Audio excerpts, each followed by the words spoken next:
एक गांव में दो बुजुर्ग दोस्त रहते थे। वो काफी अच्छे दोस्त थे। एक दिन पार्क में बैठे दोनों बुजुर्ग आपस में बातें कर रहे थे।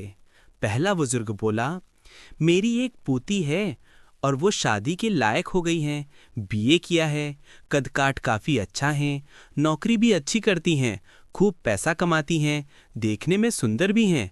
अगर आपकी नज़र में कोई लड़का हो तो बताइएगा। दूसरा बुजुर्ग बोला, आपकी पोती को किस तरह का परिवार चाहिए?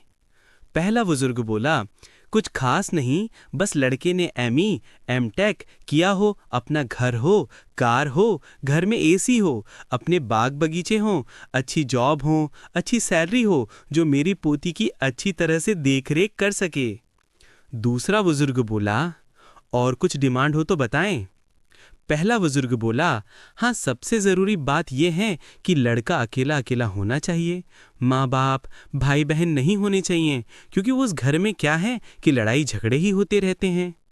दूसरे बुजुर्ग की आंखें भर आईं, फिर आंसू पोंछते हुए बोला, मेरे एक दोस्त का पोता है, उसके भाई बहन नहीं हैं, माँ बाप एक दुर्घटना में चल बसे, अच्छी नौकरी है, 1.5 लाख की सैलरी है, गाड़ी है, बंगला है, नौकर चाकर हैं, सब कुछ हैं, बस एक अच्छा परिवार नहीं है।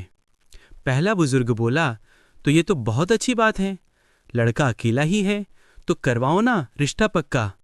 दूसरा बुजुर्ग बोला, मगर उस लड़की की भी यही शर्त है कि लड़की के भी माँ बाप भाई बहन या कोई रिश्तेदार ना हो। कहते कहते उनका गला भर आया।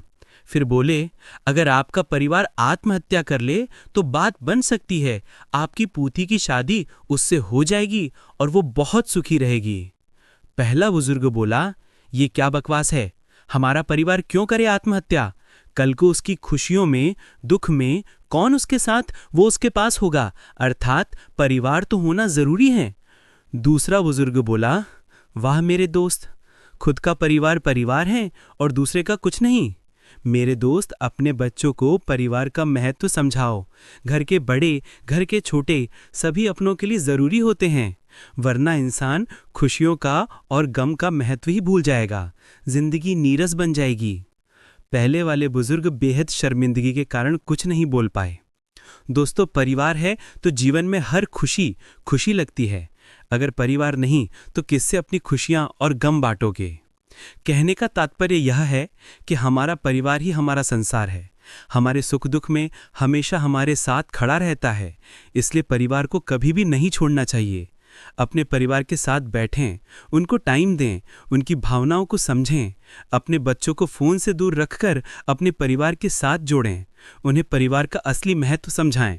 इस कहानी को पढ़ने के लिए आप सभी का बहुत बहुत धन्यवाद। अगर आपको ये कहानी पसंद आई हो तो लाइक, शेयर, सब्सक्राइब और कमेंट करना ना भूलें दोस्तों। Thank you so much.